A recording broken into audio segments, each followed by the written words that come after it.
Alright, hey guys, welcome to today's update on my figure painting endeavors. This will actually be part 2 of my figure painting series that I introduced the last time around. And since introducing you to the idea of me doing a figure painting video, I have decided on what figure to paint. It is exactly this one, the Alpine Max Wünsche. I have chosen the unwounded head with the hat, and I'll be using this figure in a diorama that I'll be doing for the International Scale Modeler D-Day group build. I have built that figure up. Here he is. He's an awesome looking fella. He has awesome level of detail, and I primed him already, so I will not show you guys how to prime figures, but you just use primer. I used this is Vallejo's acrylic polyurethane surface primer in gray. I will probably not be using this much more in the future, as this is a pain in the ass to spray. Normally I use the Tamiya Rattle Can gray primer or light gray primer, but I was a bit more I wanted to take a bit more caution, as this is a resin figure and I did not want to cover the details of this nice resin figure with primer. As this is a resin figure, I will now start wearing gloves while working with it, as I don't want any kind of resin residue on my fingers, and I don't want any kind of stuff that is actually attached to my fingers on my figure while painting, as I have not drilled a hole in the foot of the figure to put it on a cocktail stick as a lot of other guys do. I normally don't do this, as I don't want to damage the figure, because I know that I'm a little bit clumsy at times. I also went out and got myself this. Those is Vallejo Model Colors Waffen-SS Camouflage Paint Set. This includes 8 model color paints that will allow me to reproduce the Waffen-SS uniforms. And Max Wünsche, of course, was a member of the Waffen-SS. Normally I paint with Revell colors, Revell acrylics. But the more I advance into the hobby and the more I want to improve, I will probably move away from Revell colors, as they're rather basic, and their the assortment that they offer, well, is not what I'm looking for when I want to, improve on my painting skills. This paint set comes with a nice introduction, some write-up, and some step-by-step intro, and step-by-step advice to how to paint the nice camo scheme. And there are actually 3 different. We have the platan, most of the plane tree. We have the palm, most of the palm tree, and we've got the oak leaf variation. And of course I'll be using one of these.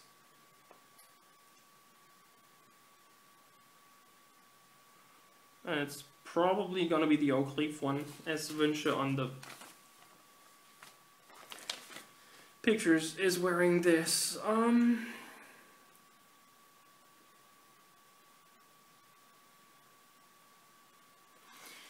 As this paint set does not include the paints that are necessary to paint the face of my figure, today I will introduce you guys to, or not introduce, but today I will not be using these, as today we'll deal with how I do my faces and hands, and this is just really basic. And I want to add this once again. This is not an expert's paint guide into how to paint figures perfectly. This is just the way I paint figures. And if you guys are interested in that, you can just watch, look at what I do, maybe take away 1 or 2 things that you then might use for your figure painting. I do not think that my figures are top notch. I just wanted to let you guys into how I do my stuff. And so, without further ado, I will now have to reset the camera. Damn. I just spilled like 100,000 cotton buds all over my bench. Or actually my girlfriend's bench, as I'm at her place right now. Which explains the rather shady setup. But now I have to sort those cotton buds that were the base for my camera before we can start. Alright, so let me then move you guys so you can see where the magic happens, or rather not the magic, but where I do my stuff. And let me introduce you to that.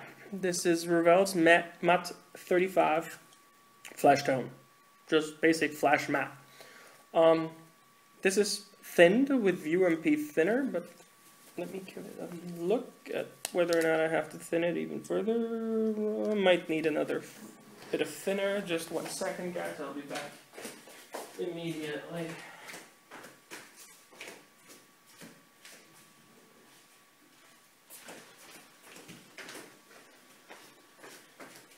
That way I can give a quick shout out to Lee and Paul at Ultimate Modeling Products and at ISM.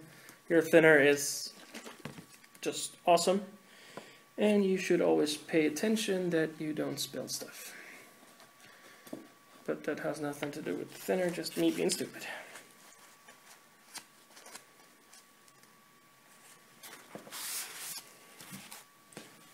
Luckily that happened in advance, so no harm done here.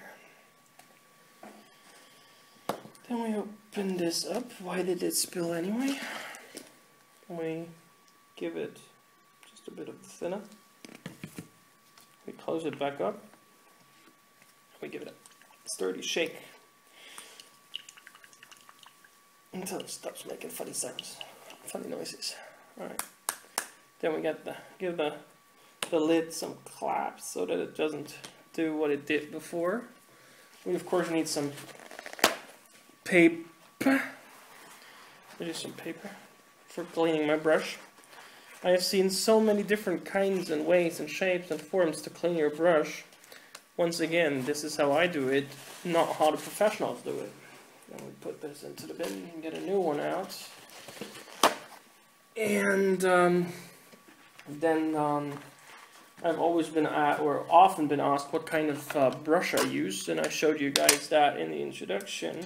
Those are just basic brushes that you get at your hobby shop. I got these at a big warehouse.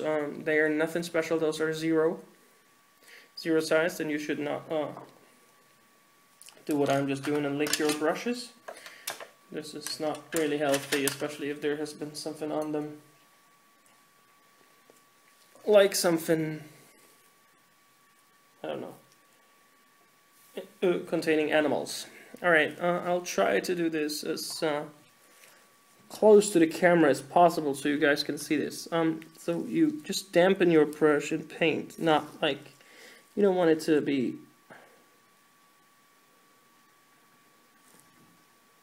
too much paint, and then you just apply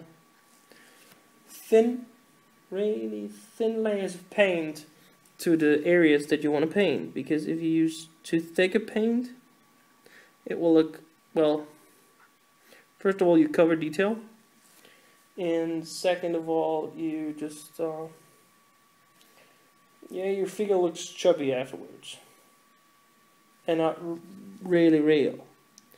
This little fella, of course, has so much detail. He actually carries a ring on his finger, so I need to be extra careful to not pick out the ring, or to not paint the ring with the flash tone, so I can then pick him out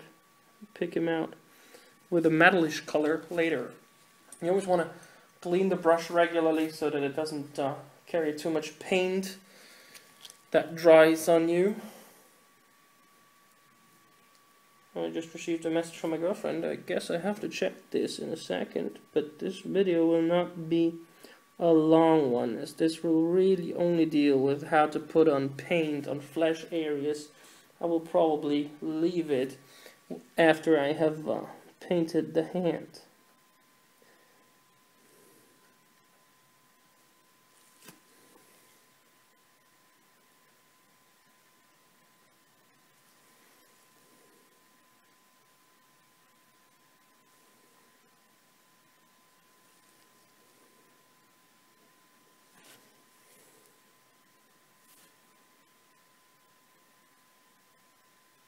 Now, I've always heard guys talk about shadows and putting light effects on flesh.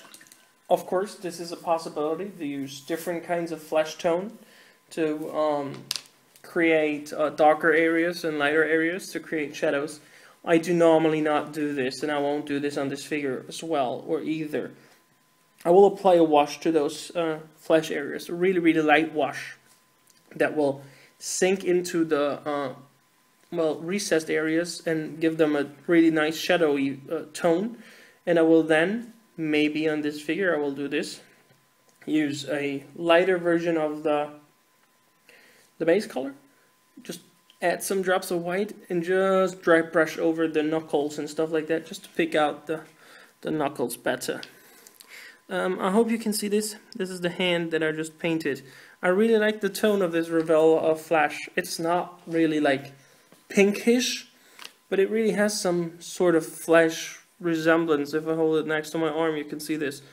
And I really like this. So I'll be back in a second, guys. I'll put you on hold, and then I'll be back and finish that short step on the hands.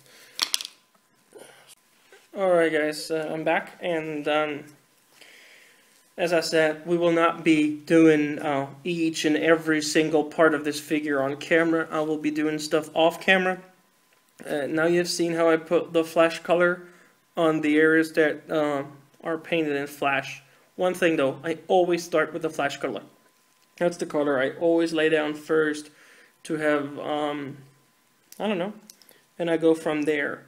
If there, of course, if there's paint that gets on these areas that I need to that I need to touch up on, I'll do that in the end, before I put the washes on and before I dry brush, if I dry brush.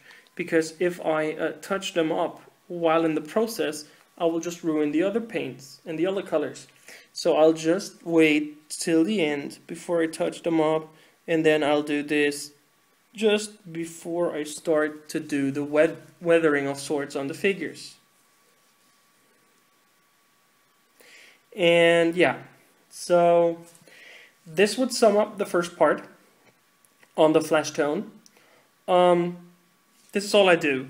I will probably do a just really short 2 to 3 minute video once I'm doing the face and how I pick out eyes and stuff like that, and eyebrows, which I don't often do, but I do on figures like that have that high of a detail level as this fella.